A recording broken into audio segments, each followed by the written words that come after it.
Fluminense encaminha acerto com Luiz Zubeldia. Matéria de Pedrinho Rocha, Felipe. Esse não erra, hein? Ah, esse é fera, hein? Esse não erra. Oi, Fluminense... mano. Doidão. O Fluminense encaminhou acerto com o argentino Luiz Zubeldia para o cargo de treinador. A assinatura está por detalhes que ainda devem ser definidos entre as partes. A tendência é que o auxiliar técnico da comissão fixa do clube, Marcão, comande o time no clássico contra o Botafogo no domingo. Se for contratado, Zubeldia será o primeiro técnico estrangeiro do Fluminense em quase 30 anos. O último foi Hugo de Leon em 1997. Caralho, eu não tinha essa informação, cara. O Fluminense tem uma dificuldade em ter técnico estrangeiro, hein? Quando fechou com o Renato, a diretoria tricolor chegou a tentar Gabriel Milito, mas o argentino recusou. Zubeldia chegou ao São Paulo para substituir Thiago Carpini, foi demitido em abril de 24. No início o trabalho foi muito bom, com o São Paulo chegando a 13 jogos de vencibilidade. Invicto na Libertadores, o time avançou na fase, despachou o Nacional, mas parou no Botafogo, perdendo a vaga para o futuro campeão nas penalidades. Na mesma fase, a equipe... Deixa eu tirar meu áudio de WhatsApp aqui, que tá chatíssimo, meu Deus.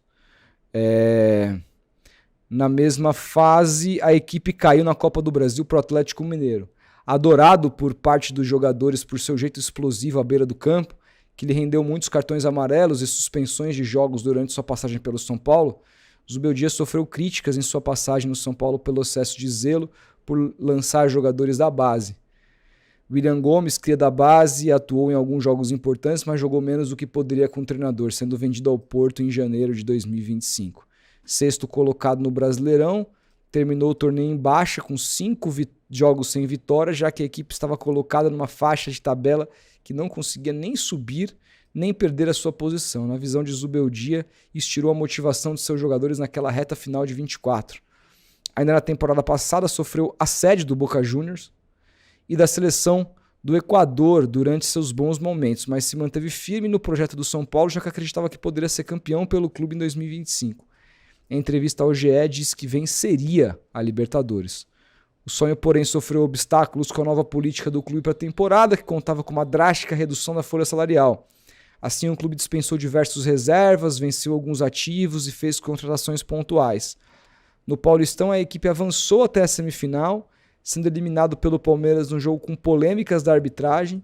Na Libertadores, embora tenha conseguido um feito inédito para o clube, que foi vencer os 3 jogos fora de casa na fase de grupos, viu a equipe oscilar muito diante de vários desfalques que se acumularam na temporada. Sem conseguir evoluir o time no Brasileiro, saiu do clube após a derrota para o Vasco dentro do Morumbi em junho. Ao todo foram 85 jogos, com 38 vitórias, 27 empates e 20 derrotas. Este é o resumo do trabalho de Zubeldia pelo São Paulo e que agora é o novo técnico do Fluminense. Felipe, como a gente já havia especulado aqui ontem, o futebol brasileiro é muito previsível. Comente. Muito previsível, cara. Muito previsível. Certeza que, assim como o Alessandro Barcelos, o Mário Bittencourt estava ligado no Futeboteco ontem e, obviamente, falou: Olha, os meninos estão falando do Zubeldia, vou ligar. Obviamente que eu tô brincando, mas. Cara, é um nome, né? É um nome. Eu tenho minhas ressalvas ao Zubeldia, mas o Fluminense, como não tá no papel que o Inter está, perigando pra cair aí com um time fraco, embora eu ache o time do Fluminense melhor que o do Inter. Pro Fluminense, acho que o Zubeldia pode ser um bom nome, assim. É um time mais azeitado do que o Inter e que tá numa posição mais confortável no Campeonato Brasileiro do que o Inter. Eu acho que pra quem vai jogar um mata-mata de Copa do Brasil, vamos ver como o Zubeldia vai se sair nessa competição, mas não temos nomes, né, cara? Não temos nomes. Eu tenho ressalvas ao Zubeldia, mas é o nome que tem hoje. Talvez pro Fluminense se encaixe melhor do que se encaixaria pro Internacional, que, na minha opinião, acertou em trazer o Ramon Dias em vez do Zubeldia. Pois é, eu acho que é uma aposta.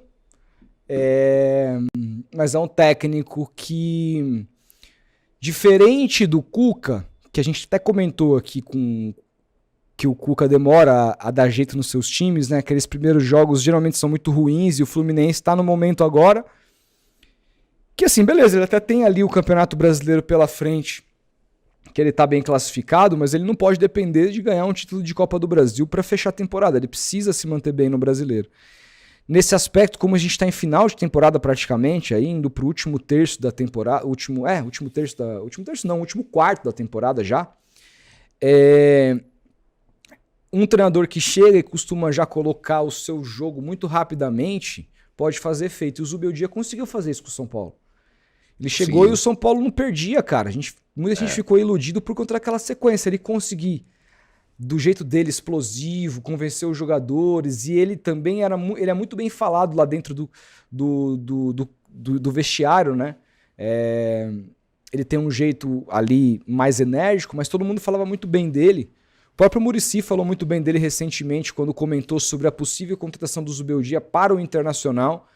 E quando a gente olha que o relacionamento, e a gente viu os bastidores do Fluminense, né, a repercussão de que o elenco estava rompido com o Renato, que é uma marca até meio inédita na carreira do Renato, que é porque pela primeira vez o Renato perde o grupo, e não por uma questão de não ser parça suficiente, etc., mas pelos caras terem ficado meio putos com algumas declarações que viram que não foram legais, e outras que estavam putos com a falta de qualidade na hora de dar instruções, né?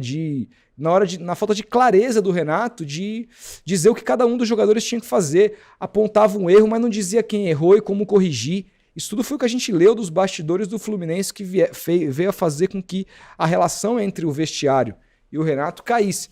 O Zubeldia, no São Paulo, ele caiu muito mais pelos resultados do que, pelo menos da onde eu sei, por uma perda de vestiário. Então, nesse aspecto, eu acho que você vai ter um treinador que vai cumprir isso que o Renato não vinha fazendo. Se vai dar resultado ou não, isso é uma outra história. O time do Fluminense pode ganhar qualquer jogo, pode perder qualquer jogo. É um time nota 6,5. Assim. Um time bom, mas não é um time espetacular. Eu acho que é um time melhor que o Inter. Tem mais jogadores interessantes. Um elenco melhor.